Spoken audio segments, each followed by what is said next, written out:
ఇంట్లో పాడడానికి ఎవరో పెద్ద ఆయన వచ్చాడు సీను. అబ్బే లేదే, నన్నే పాడమని పిలిచారు. నా రిక్షాలోనే రాజుగారింట్లో దింపొచ్చా.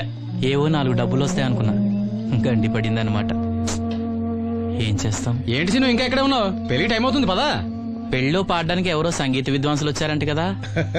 ఎంత విద్వాంసులు వచ్చినా వాళ్ళు గొంతు పడతారు, నువ్వు మనసుతో పడతావు. అయినా నీ పాట లేకుండా ఈ చుట్టుపక్కల గ్రామాల్లో పెళ్లిళ్ళెట్ అవుతాయిరా. వెళ్ళరా. సరే వెళ్ళొస్తా బాబాయ్. ఎల్లెళ్ళు, భోజనాల టైంకి నేను వస్తాలే. గురుగారు, నా మాటని మీరు కూడా రావచ్చు కదా. 4-5 కూరలు వేసుకుని కడుపు నిండా పెళ్ళిలో తినొచ్చు. ఎప్పుడు ఈ కూడా తింటారంటారు. దీంతో కొట్టాలంటే నాకే బొక్క. మన మాట ఎందుకు తింటారు మీరు? ఏమండి రాజుగారు, ఏమిటి ఇంకా ఆలస్యం? ఈ కచేరీ అయిపోతే నాకు గణపవరంలో గండ పేరడం, గుడివాడలో గజారోహణం, కాకినాడలో కనకాభిషేకం. అది నెక్స్ట్ మంత్ రా ఫూల్. ఓ 10 నిమిషాలు ఆగితే. ఏమిటి, ఎందుకు 10 నిమిషాలు? రాహుకాలమా? మా సీనుగాడు వస్తాడు. సీనుగాడా? వాడేమన్నా మైక్ సెట్టింగ్ చేస్తాడా ఏమిటి? మా ఊళ్ళో వాడు లేకుండా ఏ కార్యక్రమం జరగదండి. వాడు పాటలు పాడతాడు. పాటలు పాడతాడా? తాను సేనంతటి వాడిని నన్ను ఇక్కడ పెట్టుకుని ఎవడో సీనుగాడు రాలేదని కచేరీ ఆపుతారా? హిమాలయ పర్వతం అంతటి వాడిని నన్ను ఎదురుగా పెట్టుకుని ఫ్రిజ్ కోసం చూస్తున్నట్టుంది. అడుగో రానే వచ్చాడు. ఆ? ఈ గుడ్డివాడు పాటలు పాడతాడా? పాడడానికి కావాల్సింది గొంతు గాని కళ్ళు కాదు కదా స్వామి. నోర్మోయ్, గొంతు బాగుంది కదా అని గాడిద కోయిల్ అవుతుందా? ఫోన్లే అన్న, పెద్ద ఆయన, ఆయన్నే పాడమను. వీడెవడో గుడ్డి తెలివైన వాడు కాదు, తెలివైన గుడ్డివాడు. నోర్మోయ్, ఏమిట్రా శృతి పెంచుతున్నావు? మా నూరు వచ్చి మనోడిని తిడుతుంటే సొత్త ఊరుకుంటారేటండి రాజుగారు. రే, మనమా ఆడపెళ్లి వాళ్ళం, అతను మగపెళ్లి వాళ్ళ తరపున వచ్చాడు. మనకు సీను పట్టం కావాలి అంతే కదా. అది నేను చూసుకుంటా గానీ నువ్వు వెళ్ళి పని చూసుకోపో.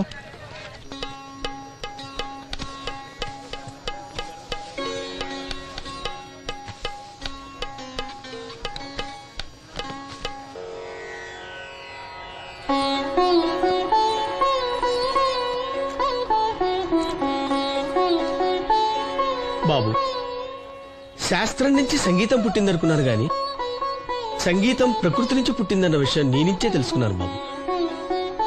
నా పాటకి ఏ శిల కరుగుతుందో గాని నీ పాటకి ఈ శిల కరిగింది నాయనా.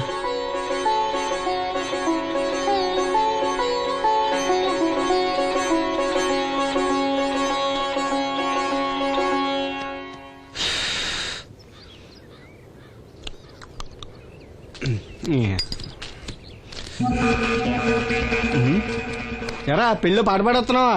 అవునని రాజుగారు డబ్బులు ఇచ్చారా?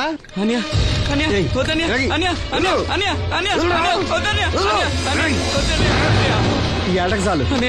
ఇంట్లో సరుకులు కొనాలని డబ్బులు ఇచ్చే ఇంట్లో సరుకులు కొనాలని నాన్నకి మందులు కొనాలని పర్వాలేదని డబ్బులు ఇచ్చాను డబ్బులు ఇచ్చాను.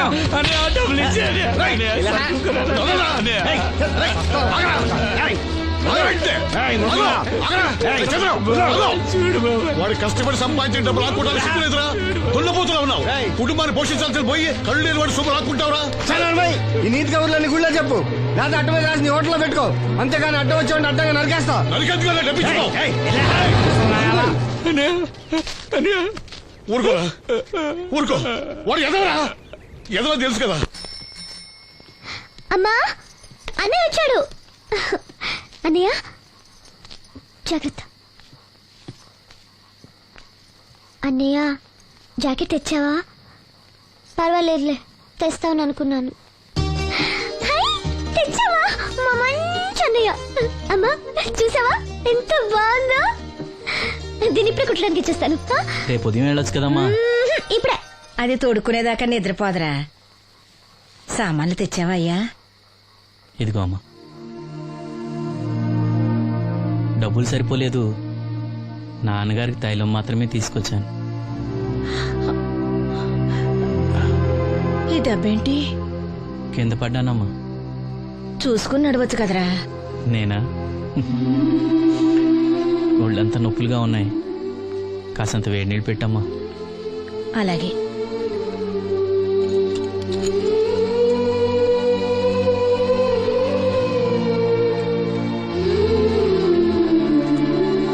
ఇదిగో నా సొట్లయి చుట్టలు రేపు కాల్చుకోవచ్చులే, ముందా మందు తీసుకో. ఏంటే మంచాన పడ్డాను కదా అని సులకనగా చూస్తున్నారా? టాటోలు చేస్తాను మీ ఇద్దరిది ఏమనుకుంటున్నారు? తైలం తెచ్చాడు, తైలం నా తొక్కలో తైలం.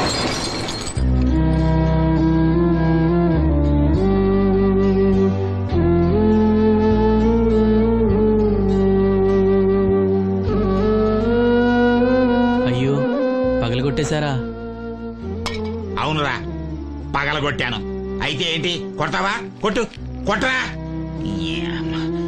నడివిరిగి మనసాన పడ్డాను కదా, పెద్దానికి మీ దయాదాక్షిణ్యాల మీద ఆధారపడుతున్నాను కదా. అది కాదు నాన్న, అది అప్పు చేసి తెచ్చాను. ఏంటి అప్పు చేసి తెచ్చావా? అప్పు ఎందుకు చేయాల్సి వచ్చిందో చెప్పరా? ఏం జరిగింది? వీడు చెప్పలేదా? లేదే. గుండె బద్దలవుతున్నా వీడు నవ్వుతూనే ఉంటాడు. బాబాయ్, నువ్వు ఉండరా, తోడబుట్టినోడంట, తాగుపోతేదవా. వీడు కష్టపడి సంపాదించిన డబ్బంతా గద్దలా వచ్చి తనుకుపోయాడు. పైగా పైగా దారిగా వచ్చి అందరి ముందు కొట్టాడు. చంద్రం అలా చేశాడా? బుద్ధులు ఎక్కడ పోతే, ఒకప్పుడు ఊరంతా గడగడలాడించిన ఈ రౌడీ దాని పెద్ద కొడుకు కదా. ఎవరికో కడుంబండి నడుము నిరగొట్టి మంచంలో పడుకోబెట్టారు. కానీ వాడిని అలా వదలరు. ఏదో రోజు జనంతా కలిసి పాతేస్తారు. అరే, బయట వాళ్లే వీడి మీద జాలి పడుతున్నారు. మీరు వాడి మీద జాలి చూపించపోయినా పర్వాలేదు, కనీసం మనిషిగా చూడండి.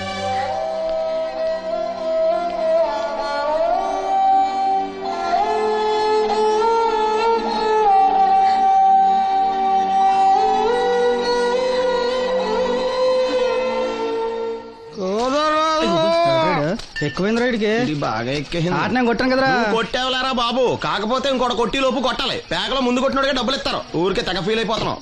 దాందేముంది, పేకల ముక్క పడితే కుక్క అయినా గెలిచిద్ది. అది నువ్వు మధ్యలో మీ ఫ్యామిలీ గురించి చెప్పకే.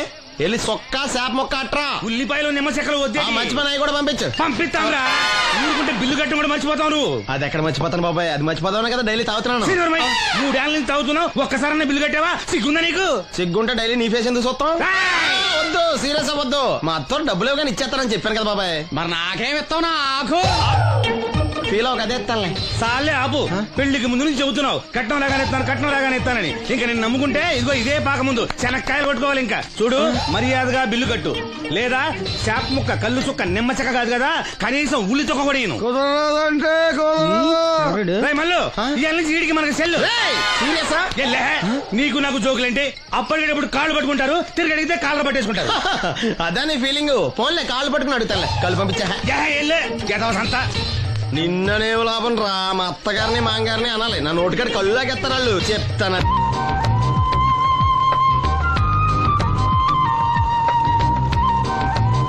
వావ్, చాలా బ్యూటిఫుల్ గా ఉంది కదా. Yes, it's amazing. ఇంత బాగుంటుంది అనుకోలేదు. అందుకే కదా మిమ్మల్ని మా ఊరు తీసుకొచ్చింది. నాకు అసలు ఈ ఊరు వదిలిపెట్టుకోవాలంటే నచ్చదు. కానీ పార్టీ, బిజినెస్ వల్ల 10 సంవత్సరాల నుంచి సిటీలో ఉన్నా. అప్పుడప్పుడు ఇక్కడికి వచ్చి ఈ గోదావరిని, పచ్చటి పొలాల్ని, అమాయకపు ప్రజల్ని చూడకుండా ఉంటే నాకు తృప్తిగా ఉండదు. ఇదిగోండి, అదే మా గెస్ట్ హౌస్. నమస్కారం. జాగ్రత్త, తీసుకో. ఏం నాగమ్మా, ఏంటి విశేషాలు? మా కట్టాలు తీర్చే దేవుళ్ళు మీరు వచ్చేసారు కదయ్యా, అంతకంటే విశేషాలు ఏముంటాయి? ఈయన మన కేంద్ర మంత్రి భాస్కర్ రాజు గారు ఉన్నారుగా, ఆయన అబ్బాయి మనోహర్ అని, ఈవిడ అతని భార్య దివ్య గారు. వీళ్ళు కొన్నాళ్ళు మన ఊళ్ళోనే ఉంటారు. వాళ్ళకి కావాల్సింది దగ్గరుండి చూసుకోవాలి. ఏంటి రండి. అయ్యా మేడం. ఏంటి మీరు ఇక్కడ కిరీటం లేని మహారాజు అనుకుంటా? ఇక్కడ ఉన్న వాళ్ళందరూ అమాయకులండి, మంచి మనసున్న వాళ్ళు. వాళ్ళకి మీరే దేవుళ్ళు అంతే కదా. అట్లా ఏం లేదండి, వాళ్ళ కష్ట సుఖాలు నేను చూసుకుంటాను. వాళ్ళు నన్ను ఎంతో అభిమానంగా, అరే ఆ సామాన్ తీసుకెళ్ళి ఆ రూమ్ లో పెట్టి వెళ్ళు. ఆ రూమ్ లో ఏసీ ఉందా? ఆ రూమే కాదు, ఈ ఊరే సెంట్రల్ ఏసీ. ఫ్యాన్ కూడా అవసరం లేదు. కిటికీ తెరిస్తే గోదావరి నుంచి చల్లటి గాలి వస్తుంది. Just feel comfortable. ఇది మీ సొంత ఇల్లు అనుకోండి. మరి ఫుడ్ సంగతి ఏంటి? ఫుడ్ గురించి మీరు ఆలోచించాల్సిన అవసరం లేదు. ఇక్కడ భవానీ అని మంచి వంట అమ్మాయి ఉంది. ఆవిడ వంట తిన్నారంటే జీవితంలో మర్చిపోదు. ఓకే, నేను స్నానం చేసి వస్తాను. Relax relax. ఏ కొండయ్య, ఇట్రా, సామాన్లను పెట్టేసావా? పెట్టేసాను. చూడు, నువ్వు వెళ్ళి ఆ భవానీ నేను రమ్మన్నాను చెప్పు. ఆమె ఒంట్లో బాగలేదు, రాకపోవచ్చయ్యా. మరి ఎలాగయ్యా? వీళ్ళు నాకు చాలా కావాల్సిన వాళ్ళయ్యా. జనరల్ గా బయటకు రారు. నేను స్వయంగా రమ్మన్నాను కాబట్టి వచ్చారు. వీళ్ళకి ఎలాంటి ఇబ్బంది కలగకూడదు. నువ్వు వెళ్ళి నేను చెప్పానని చెప్పు. వెళ్ళు. అలాగేనయ్యా.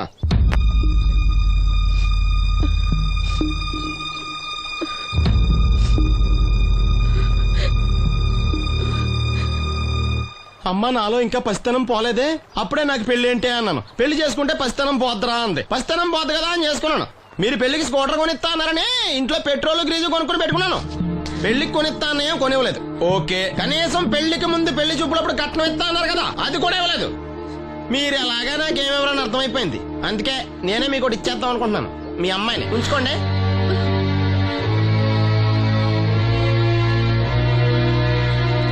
ఛే! ఏం మాట్లాడరా? నేను అల్లుండి అనుకుంటున్నారా, అడగాలి అనుకుంటున్నారా? ఏమంటే మాంగారు మాట్లాడండి. నేనేం మాట్లాడను, ఈ ఇంట్లో పెత్తనం అంతా ఆడిదే. నేను ఇక్కడ కుక్కతో సమానం. మీ సమాన హక్కుల గురించి ఇక్కడ ఎవడో మాట్లాడుకోవట్లేదు. నా కట్టం డబ్బులు నాకు ఇప్పించమంటున్నాను. బావా డబ్బులుంటే ఇవ్వకుండా దాచుకుంటావా? ఎందుకు ఆడపిల్లని ఏడిపిస్తావు? అయ్యి బాబోయ్, నేను దాన్ని ఏడిపిస్తున్నానా? మీరే మమ్మల్ని ఏడిపిస్తున్నారు. మీరు నిజంగా దాని క్షేమం కోరేవాళ్ళే అయితే మా 25,000 ఎప్పుడో మా మొహాన్ని కొట్టేవాళ్ళు. తప్పకుండా ఇస్తాం బాబు. ఆడు దానికోసమేగా రాత్రి పగళ్ళు కష్టపడేది. ఏంటి డప్పు కొట్టి పాటలు పాడటమా? ఇలా అయితే తెల్లారినట్టే. లోన్ డబ్బులు రాగానే తెచ్చిస్తాను బావా. లోనా? బ్యాంక్ అన్నా మీ ఓనా? చిన్నప్పటి నుంచి వింటున్నావి.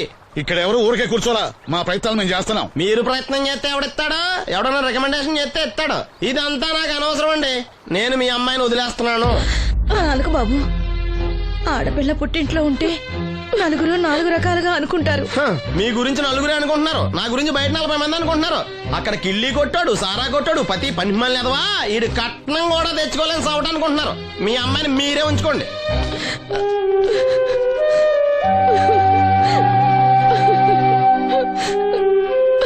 ఈసారి మాట్లాడా రాదు. బ్యాంక్ మేనేజర్ కాళ్ళు పట్టుకునైనా మీ బావ వెళ్ళిపోయాడు.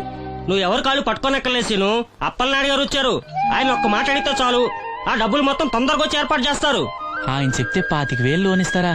ఓరి పిచ్చోడా, ఆయన చెప్తే 25,000 ఏంట్రా, 5 లక్షలు ఇస్తారు. అయితే వెంటనే వెళ్ళి ఆయన కలుద్దాం. ఈసారి ఆయన స్నేహితులతో వచ్చారు. వంట చేయడానికి భవానం ముందు తీసురమ్మన్నారు. అయ్యో, నాకు ఒంట్లో బాగోలేదే. మన వాసంతి పని పట్ట లేకుండా ఉందిగా, వెళ్ళమనొచ్చుగా. వాసంతి పరా ఇంట్లో పనిచేసే కర్మ నాకేం పట్టలేదు. గుడ్డి కలెక్టర్ గారి ముద్దులు చెల్లండి. ఈవిడెక్కడా పనిచేయదు. మహారాణి అని. దానికి ఇష్టం లేదంటుంది కదా, వదిలేయ్. నేనే వెళ్తాను. పదమేస్త్రి. పేరు శ్రీను, రేవుపాడు పంచాయతీ. ఏమయ్యా, ఒక బ్లైండ్ మ్యాన్ లోన్ గురించి కూడా పట్టించుకోకపోతేలా? రూల్స్ పెద్ద రూల్స్ చూశానులే. ఈ రూల్స్ రెగ్యులేషన్స్ ప్రజలకు ఉపయోగపడాలి గానీ వాళ్ళని ఇబ్బంది పెట్టకూడదు. అవును, ఈ పెద్ద మనుషులు కోట్లు లోన్ ఇస్తారు, వాళ్ళు ఎగ్గొట్టినా పర్వాలేదు, కానీ పేదవాళ్ళకి మాత్రం ఇవ్వరు. ఇప్పుడేంటి, లోన్ సాయం చేస్తారా లేదా? లేదా చెప్పింది ఎక్స్ఎంఎల్ఏ కదా అని విని ఊరుకుంటారా? అది రేపే పంపిస్తున్నాను ఇద్దరిని. అయ్యా, అవ్వాలి పని అంతే. Thank you. రాజన్న, తన లోన్ శాంక్షన్ అయింది. రేపు బ్యాంక్ డబ్బు కలెక్ట్ చేసుకోండి. మీరు మాకు చాలా సాయం చేశారయ్యా. చచ్చా, ఇందులో నేను చేసిందేముంది? అసలు ఆ లోన్ ఆపడానికి ఆడేవుడు? రూల్స్ ప్రకారం ఆ డబ్బు రావాల్సింది నీకే. ఏదో మాట సాయం చేశానంతే. ఆ మాట సాయం కూడా ఈ రోజుల్లో ఎవరు చేస్తారయ్యా? మీ వల్ల వీడి అక్క కాపురం బాగుపడింది. నమస్తే మేడం. నన్నెలా గుర్తుపట్టావు? మీరు వేసుకుని సెంటు వాసన పీల్చి. ఇతని పేరు శ్రీను. మన వంట మనిషి ఉందే భవానీ, ఆమె అబ్బాయి. ఓ, మీ మదర్ వంట సూపర్ గా చేశారు. ఆవిడ వంటే కాదమ్మా, వీడి పాట కూడా చాలా బాగుంటుంది. ఓ గ్రేట్. ఏం పాటలు పాడుతుంటావు? మనసులో అనుకున్నది పాటలా పాడుతుంటాను. దేవుడి గురించి, ఈ అందమైన ప్రపంచం గురించి. నువ్వివేవి చూడలేవు కదా. చినుకులు నేల మీద పడగానే వచ్చే మట్టి వాసన బట్టి వర్షం వస్తుందని తెలుసుకుంటాను. అలాగే సూర్యుడు, చంద్రుడు, భూమి, ఆకాశం గురించి చిన్నప్పుడు అమ్మ చెప్పింది. చెట్లు, పూలు, వాటి రంగుల గురించి చెల్లెలు చెప్పింది. పత్రికల్లో వచ్చే కథలు, కవితలు, సమాజంలో జరిగే సంఘటనల గురించి రాజయ్య బాబాయ్ చెప్తాడు.